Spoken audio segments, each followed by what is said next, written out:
All right. What you think you know?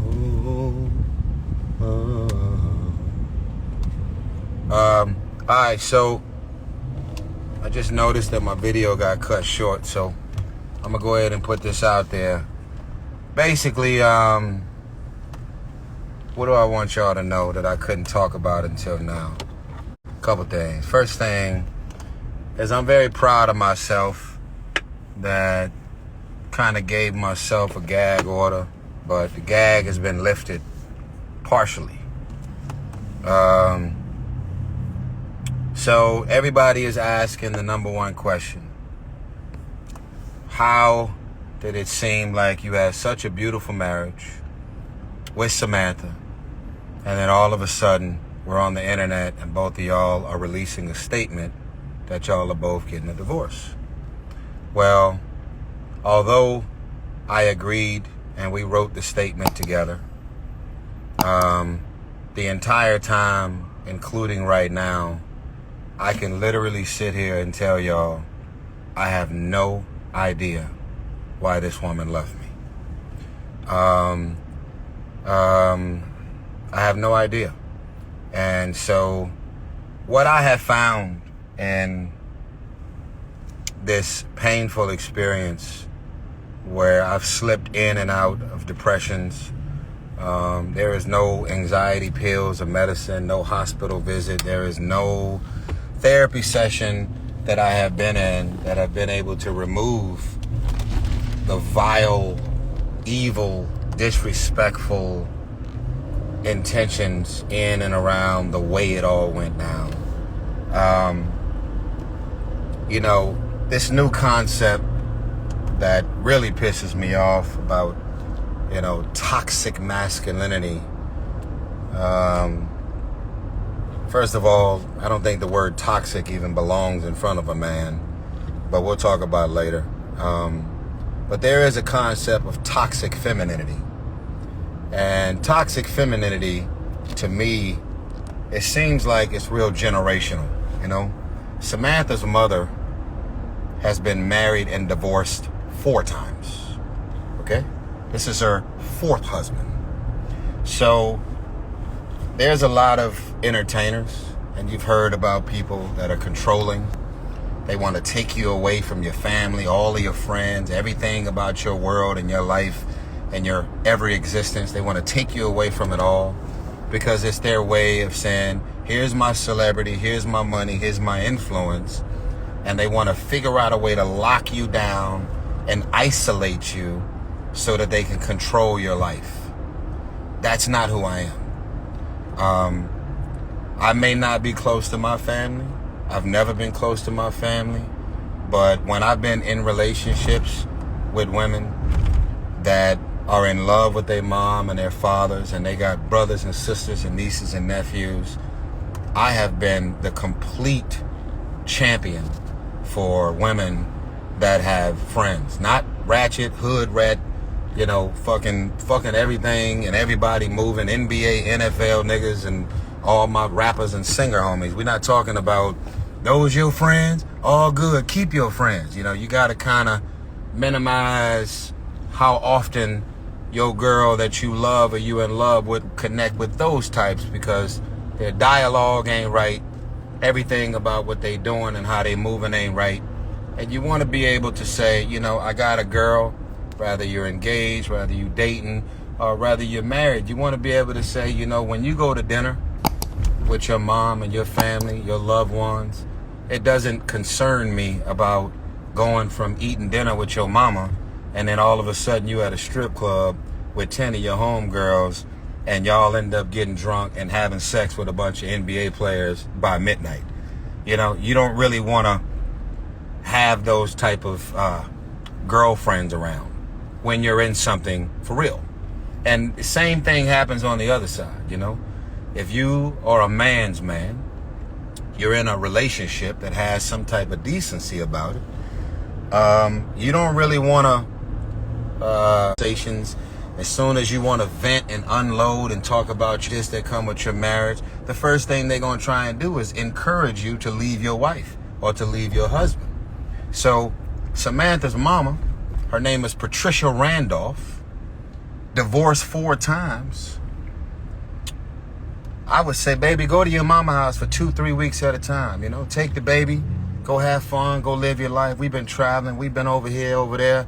You know, go spend some time with your family, because you was with your mama every day, every other day. Y'all work out together, y'all go to church together. And I know us getting married compromised the day-to-day communication and interaction that she used to have with your mama.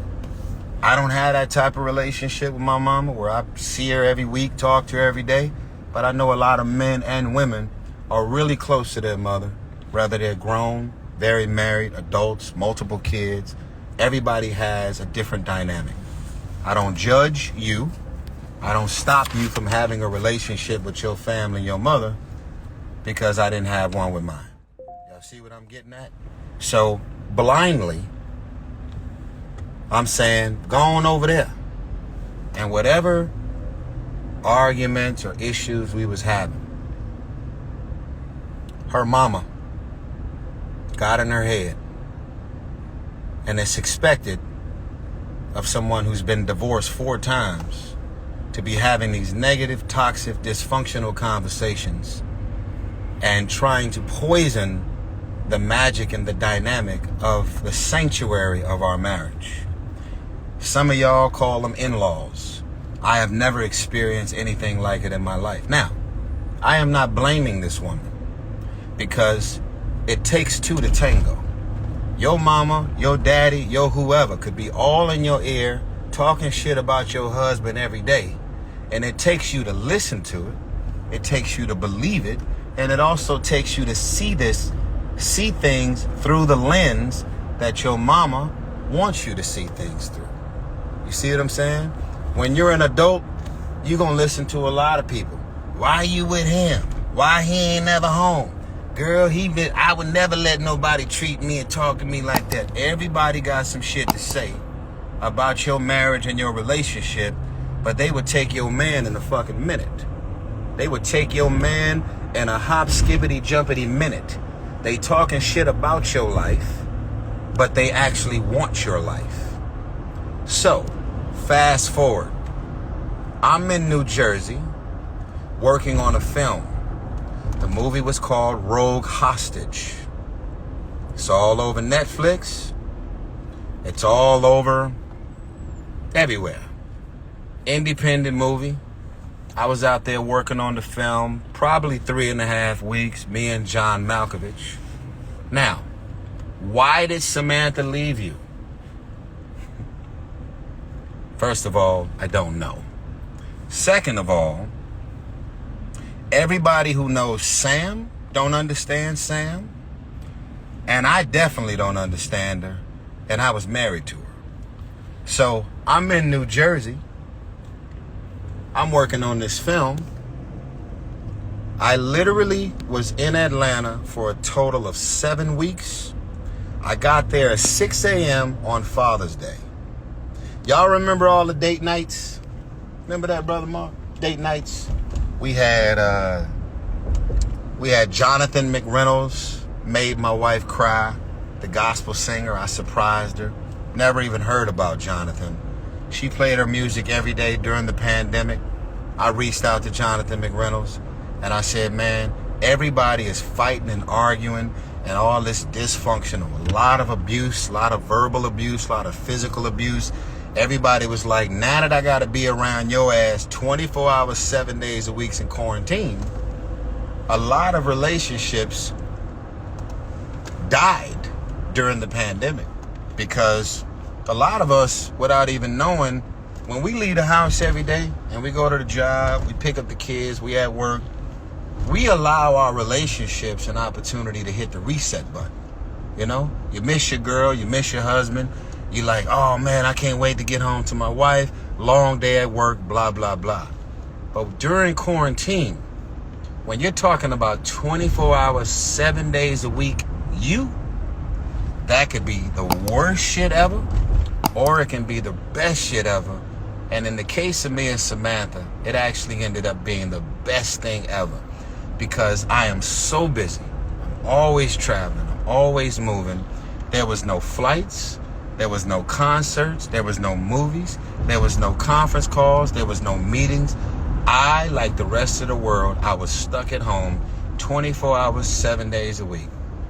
Your quarantine looked a little different than mine. I don't want nobody to cry me a river. Chef, butlers on deck, nannies. We had assistants. We had everything we could ever need. We was not hurting for money. We was not hurting for space. You know, some people went crazy because they was in a small space, stuck at home and could not leave. So basically, after 10 months, you know, we dealt with Kobe Bryant dying. I was in LA. You know, I lived in the Valley. I don't live in LA no more, but lived in the Valley. Kobe Bryant, you know, he passed on tragically with his daughter and all the other angels on that helicopter. Man, it felt like that was only 10 minutes from my house. That was the first thing that hit us in LA. Then some random shit called COVID hit. They talking about you can spread the shit from breathing it in. Everybody was freaking the fuck out, didn't know what it was. Fast forward, we stuck at home. We're scared like everybody else. But we couldn't have been more blessed while being in quarantine. What is the point in telling this story? Right before quarantine, y'all remember the crying video? Y'all remember all the baby mama drama and accusations from my ex? That shit rocked my marriage. The vibrations that me and Samantha had, we were up there with the Care Bears in the clouds. The accusations from my ex rocked my marriage and changed the energy and the dynamic in and around my marriage. So once quarantine hit, I said, look at God shutting the world down and giving us an opportunity as a married couple and a family to hit the reset button. I leave LA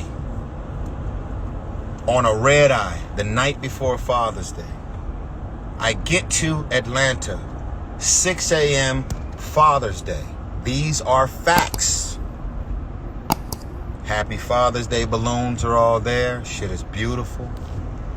I'm fresh off of date night every Friday night. We had Tamia, Eric Benet as a surprise. Yep.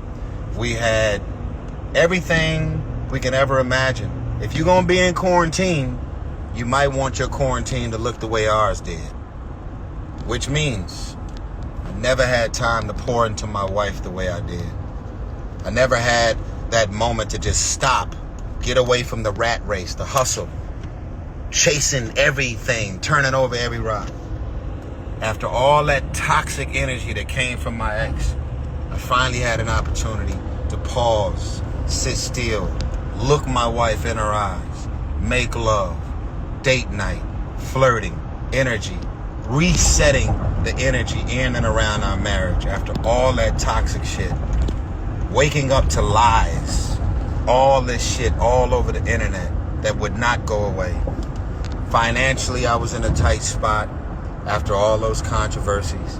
I had just did fast 8, maybe 9, I think. So I was okay. I get to Atlanta, Father's Day, 6 a.m. I shot 2 music videos. Why did Samantha leave me? Samantha left me because I shot 2 music videos in a row. Look them up. One of them is called Legendary, dedicated to George Floyd, Eric Garner, Trayvon Martin, and Breonna Taylor. I had my attorney, Benjamin Crump, in the video. It was called Legendary, featuring CeeLo Green, directed by Deon Taylor. We did all the casting, location scouting. We did everything we wanted to do, and I did it all at home.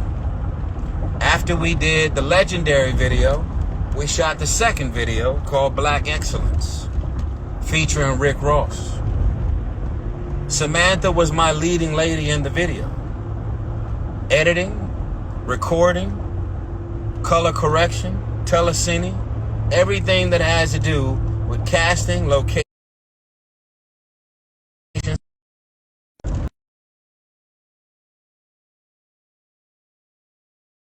we're was shooting 2 music videos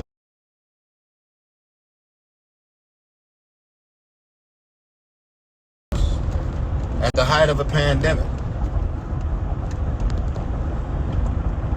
This woman looks at me in the kitchen after 10 months of uninterrupted love, magic, and pouring into my wife.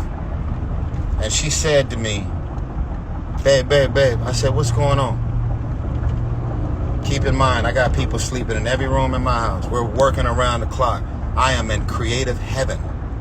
No fighting, no arguing, no drama, no dysfunction. I just gave you 10 months of my life, uninterrupted. I'm finally shooting 2 music videos in Atlanta. I'm editing, creating, and working around the clock. She looks at me and she says, are you not attracted to me anymore? Those exact words. I said, Sam, what are you talking about? She said, are you not attracted to me anymore? I said, I'm working. You know, you married a recording artist and I'm recording. That's like marrying Denzel Washington and then divorcing him when he gets in character for a movie.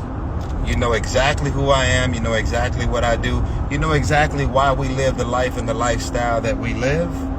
So when it's time for me to work, make me understand, why are you looking at my focus and my work and looking at this as a negative, or looking at this as if I don't love you anymore because I am in my zone creating?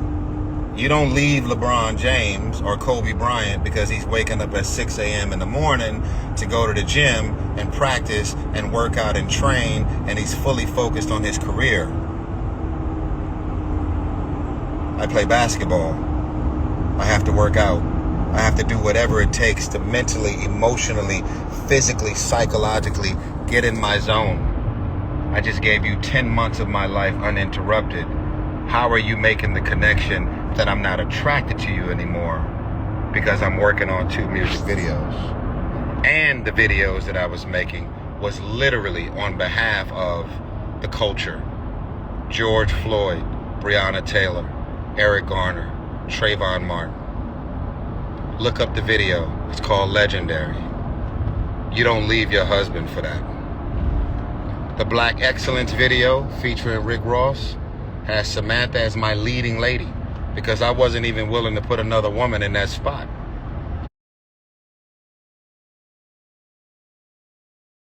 You were in the video with me.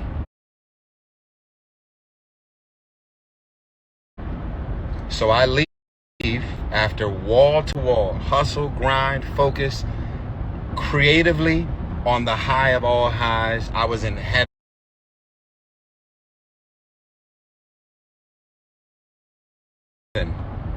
And I did everything at home. I wasn't even on another location. The second music video for Black Excellence was shot literally at my house. I leave town after 7 weeks to go. She decided to file for divorce. Dudes who had multiple kids behind their wives' back, never had sex, never did anything sexually, never did a lunch, a dinner, never flirted, no DMs, no text messages, completely faithful. And I want to believe I got more access to women than most of the dudes I know. 5 straight years, completely faithful. The story of my life is I'm divorced. And the only woman I've ever kissed in 5 years was Naomi Harris in the movie Black and Blue, and I kissed her on her forehead. Didn't even kiss her on the lips.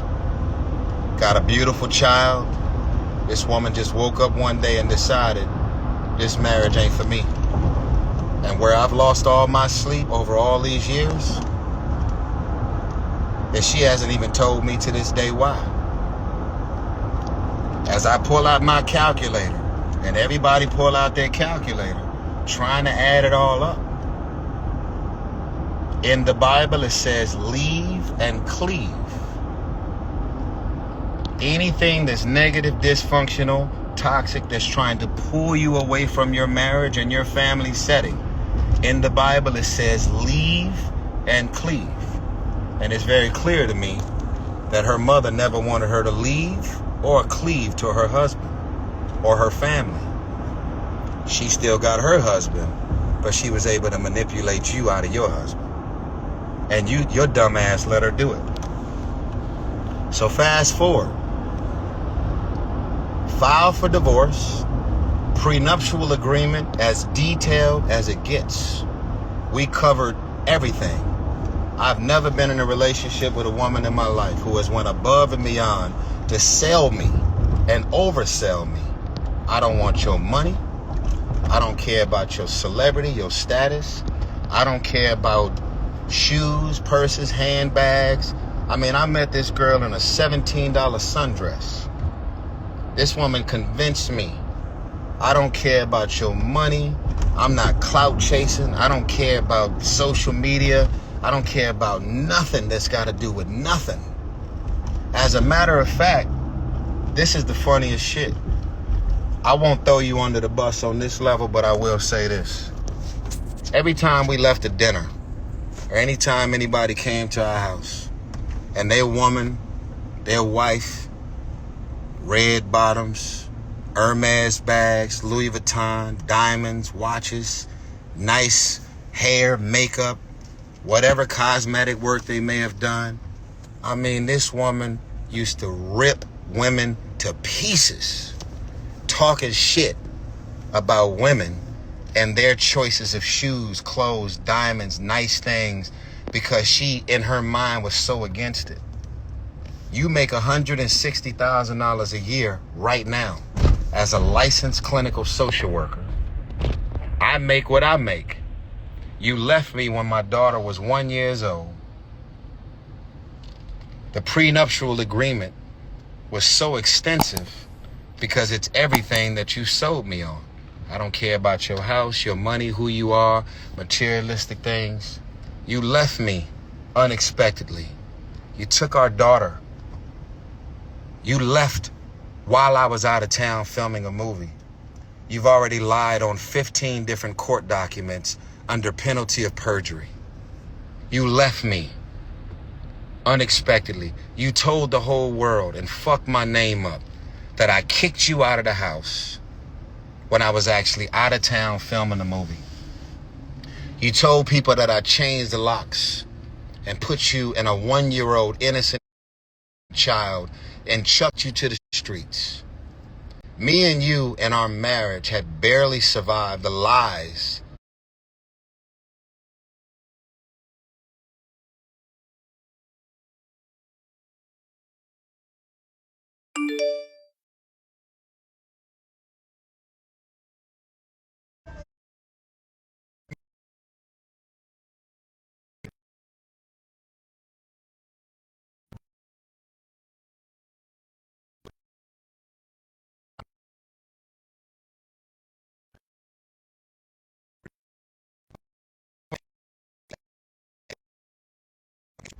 So you leave me to accuse me of some shit because you know that TMZ would report it.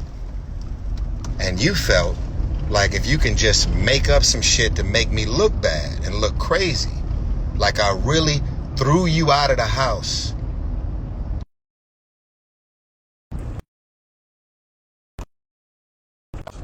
Really?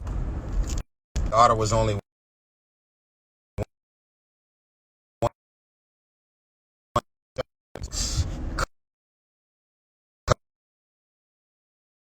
what you said.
She walked through 50 boxes because you packed up all of your shit on your own to leave me while I was in New Jersey filming a movie.